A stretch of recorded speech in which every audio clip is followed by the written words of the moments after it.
Hello, and welcome to Rob Reviews. You may know me as Rob Webb, William Rob Webb III, Tetsuo Man, Tetsuo the Great, that guy who's kind of annoying. I'm not known as that. Ignore them! Okay, so if you don't understand, it's usually around October I try and review a movie. Last year I did a really crappy review of Life Force. I mean, really crappy. Yeah, really bad. Ignore them! That's kind of a running joke that I've done before. If you haven't seen any of them. Anyway, so like what I did with my Life Force review was I basically, when I was semi-tired and semi-buzzed, just basically rattled off about how awesome Life Force was. Whereas usually I break down movies, like with My Deadly Friend. Or is that Deadly Friend? Anyway, that was the first one that I did, and that was about 3 Halloweens ago. Then after that, I actually did a double review of 2 Herschel Gordon Lewis movies. 2000 Maniacs, the original, and Blood Feast. Yeah, I don't think most people have actually seen that review, so I don't think they'll get any of that kind of jukebox. Now, you're probably saying, wait a sec, he's reviewing Castlevania, that's what the title says. Well, Castlevania games. That's because I really couldn't think of a good movie to do a review on this year. I actually was thinking of doing Demonic Toys vs. Dollman from Full Moon. But I really haven't, it's been a couple of months since I've seen it, and I really need to rewatch it, and I may end up doing it at some point before Halloween, but don't tie me to that. So, I'm going to be dealing with 3 Castlevania games. 2 that I beat so far, and 1 I'm just at Dracula. And it's probably one of the hardest, Draculas in the series, so I'll get on that and explain it. First off, I want to deal with Super Castlevania 4, which is actually really good, and has a lot of cool elements to it, and is arguably my favorite Castlevania game of the classic non-Castle, Metroidvania, that's right, the Metroidvania style games. Of course, Symphony in the Night is my favorite Metroidvania game, even though you've never beaten it. Well, that's because I was playing on a PS2 about over a decade ago, and then the PS2 went out, and we couldn't use the PS1 that we had because we had trashed it, because we're like, hey, backwards compatibility, why are we going to need a PS1? And then the laser broke out on our PS2, and we never got another one. Yeah, and I was about 75% all the way through on Symphony of the Night. But that's not important right now. What's important is Super Castlevania 4, which of course is, like I said, my favorite of the classic series. It has almost everything I like about the classic series just put up to 11. Plus, you can actually use the whip upward, which is really nice in comparison, since I've actually been playing Castlevania 3, Dracula's Curse, and it's actually, for some reason, that game bugs me that I can't do the whip upwards. Yeah, it doesn't bug me on Dracula X, which I'm going to get to later, because that's the other game I'm going to talk about. So, of course, the games that I'm going to be talking about are Super Castlevania 4, Dracula X, and Dracula's Curse. Ignore him! Okay. So, in Super Castlevania 4, it's basically a remake, although originally when it was released in the United States, it was actually put as a actual sequel to Simon's Quest, even though it kind of doesn't make any sense based on the whole Dracula has to, it's every 100 years, and Simon's Quest was kind of a weird one-off deal, which was because they were trying to resurrect Dracula with his body parts. Yeah, so it's basically been seen as non-canon. Well, that element. I think Konami basically said it kind of replaced the original Castlevania, but it kind of didn't. I mean, who cares? It's a pretty good game. It has the first time that you can actually, like I said, put the whip directly up, which is actually really helpful, and could have been helpful in Dracula's Curse, especially since there's a lot of, torches that are in areas that you wouldn't be able to unless you had an up torch. Or if you had Grant, which, Grant's kind of actually, outside of climbing and stuff, Grant's useless, specifically because of his, knife is like really bad. I actually got rid of him as soon as I could. You know, trade him for Siffa, who's actually pretty good. Her magic attack is, you know, it's actually really, really cool and actually really good against bosses and boss battles. And it doesn't take, and for something that like has that much hit points, doesn't take away too many hearts, which is actually really good. I thought you were going to talk about Super Castlevania. Well, yeah, but Dracula's Curse was also one of the ones I was going to talk about. Like, okay. So, there's some pretty harsh, okay. So, Dracula's Curse is pretty good, but once I got to Dracula, could not beat Dracula because he's got like 3 forms in that one. So, I haven't beaten it yet. I may beat it before Halloween, but I doubt it. So that's why I'm kind of including this. I felt probably it was best to defeat Dracula X and Super Castlevania 4 first, before I actually do a review on those 2. Yet you're not doing that for Dracula's Curse. Well, that's true. It is kind of annoying that that's kind of the case and all that, but, you know, who cares?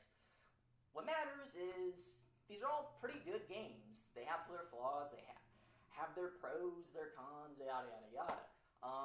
Now I'm gonna probably say the things I really like about each game, and might as well bring that up. Now I already sort of like talked about Siffa's attack, and I think that's something I really do want to like point out about Dracula's Curse that I really like. The system of having a secondary character. A big con with this is, of course, you can only have one person at one time. It would have been really helpful if basically you just get somebody in your party and you could just switch between them. For instance, if you did like in Legend of Zelda, where you could go to a menu screen and swap out weapons, if you could do that with characters in your party, you know, that would be great, because there are some parts where you really do need to be using Grant if you want to get certain things. But I really don't like Grant, so to have him over Siffa, so, you know. And I didn't even get to play as Alucard because, well, I never bumped into him in my initial play. Of course, I'm probably going to be able to do several more, so I might actually do another video on this, because there's 4 different endings to Dracula's Curse. There's another thing I really like about the game, which of course you're like, wait a sec, you haven't even beaten it one time. Sure, but the possibility of changing and picking out routes and stuff is something really cool, which actually leads me to Dracula X. Wait, I thought in the whole beginning we were supposed to talk about one person. Anyway, I mean, weren't we supposed to Super Castlevania 4? Oh yeah, that's right, I was talking about Super Castlevania 4, and then I just keep it. What I really like about Super Castlevania 4, again, you can put the whip up, but also you can kind of cheat with that little, the sort of limp whip. It's kind of controversial because a lot of people feel it kind of cheats about it, but with how, like, Nintendo hard the initial Nintendo, well, NES. Okay, NES, Nintendo Entertainment System, those games, how hard they are, it's kind of refreshing to be able to play a game that isn't. But it shouldn't be that big a deal for you, since, you know, you have been playing them on the Virtual Console on the Wii U. Okay, yes. I have been playing them on the Virtual Console on the Wii U.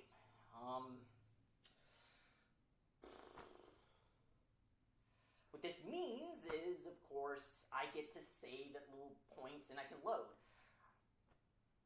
Sometimes, though, that can screw you. Like, for instance, if you're having a low life and you need a particular item to defeat a boss, well, guess what? You know, you're just going to have that little bit of health. And basically can kind of force you into, like, hey, I'm going to have to take, you know, this hit. Which means probably being backtracking and get the same sub-item again.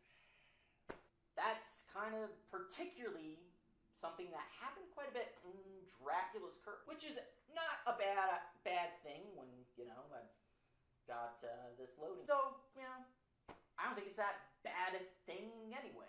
Anyway, so I pretty much dealt with Dracula's Curse, and Super Castlevania 4, I mentioned some of the things I like about it. Design level-wise, I really like the design level of Super Castlevania 4. It's very varied, and it's a very massive game, particularly in comparison to, say, Dracula X, which I just beat today, and while it took probably as long, that's only because I died probably as much time. That is not to say Dracula X is a bad game. The game definitely gets a bad rap. It's a port of a other Castlevania game called Rondo of Blood. Or is that Rhoda of Blood? Rada? Anyway, it was never released in the United States. It had 4 endings, whereas Dracula X only has 2.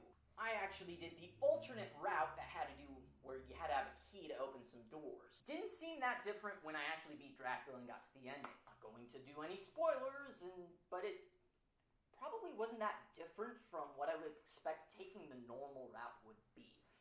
But I'd have to play that first. Great, see, you should have just played through all of the games as many times as you needed to. Yeah, maybe I should have just done one on Super Castlevania 4, because I only had to beat that once. Which is actually one of the cons of Super Castlevania 4, in my opinion, is after having, Dracula's Curse, and then having Rondo of Blood, Rhoda of Blood, Mary Tyler Moore of Blood, that wasn't really... Anyway, so, with the old, alternate ending thing, you would think they would incorporate that into Super Castlevania 4, but they didn't. It is made up for the fact that, yeah, it's a pretty long game in comparison to, say, Dracula X. And the only reason it took probably as much time for me to play both games is that Dracula X is much harder. And a big part of that is something that I don't like about Dracula X is twofold. One is, of course, you cannot whip up. Now, the limp whip, I cheat, I use it, blah, blah, blah. You don't need it. But not being able to whip up is really frustrating. You don't need to do it diagonally. You don't need to do the whip, but hitting up. Now, yes, it is a port of the game that came up before Super Castlevania 4, but you would have thought they would have added the ability to go up. Now, sure, there is the ability on one of the buttons to have a super sub weapon deal, but there's still other buttons on a SNES controller that could be used for regular sub-weapons, and without having to do the, I press up and a button. Well, you could have just used the flippers. Yeah, I don't know why that wasn't utilized. Would have made things a little bit easier. But speaking of the sub-weapons, that's actually probably the best thing about it. Outside the idea that you can have these little changes to where you want to go and stuff. Going through the dungeon in different ways, which seemed to be more the case with this. Whereas the original game had 4 different endings, this one, like I said, had 2. Really wish they had been able to somehow do the 4 endings, but I know that there was, of course, some problems with that since the original game that was ported was on CD, which meant that they could have a more expansive game. Anyway, back to the sub-weapons. The sub-weapons are actually really, really cool. Axes are gigantic. Holy water actually, instead of just being one little area, goes like,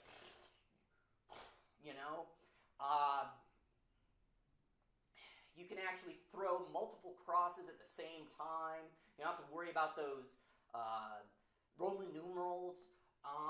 And then, of course, the mega attack. Like, and axes, like, going around you, go, whoa, whoa, whoa. And, other things like that. And they take a lot of the hearts, but they're pretty worth it, particularly in certain boss fights. One thing I didn't like, though, was how the clock was utilized. It was completely worthless in a lot of different stages, and certain enemies, even non-bosses, sometimes weren't frozen in time. What was the whole point of including it in the game if that wasn't able to be used? Still, I actually like Dracula X, I think, more than most people do, because it gets a lot of hate. And I think that's mainly because of it coming out in the United States after Super Castlevania 4. Still, it's a really pretty decent game. But I'll still say that probably Super Castlevania 4 is my favorite. Although I did slightly like the designs of the characters more in Dracula X. So that's basically my whole attitude on the whole thing. You know, Dracula's Curse, probably my favorite NES Castlevania game, even though it really has a really, really hard Dracula boss fight that I haven't even beat yet. I really like Super Castlevania 4, probably overall the best of the classic series. I still really like Dracula X even more than most people. So that's pretty much it. And I may do a review of Demonic Toys versus Dollman, but don't hold me up to it because I may not end up doing it anyway. But then that means I end up doing 2 Halloween reviews in 1 year. What about when you did Herschel Gordon Lewis stuff? I was in the same video! Ignore them! Have a happy Halloween.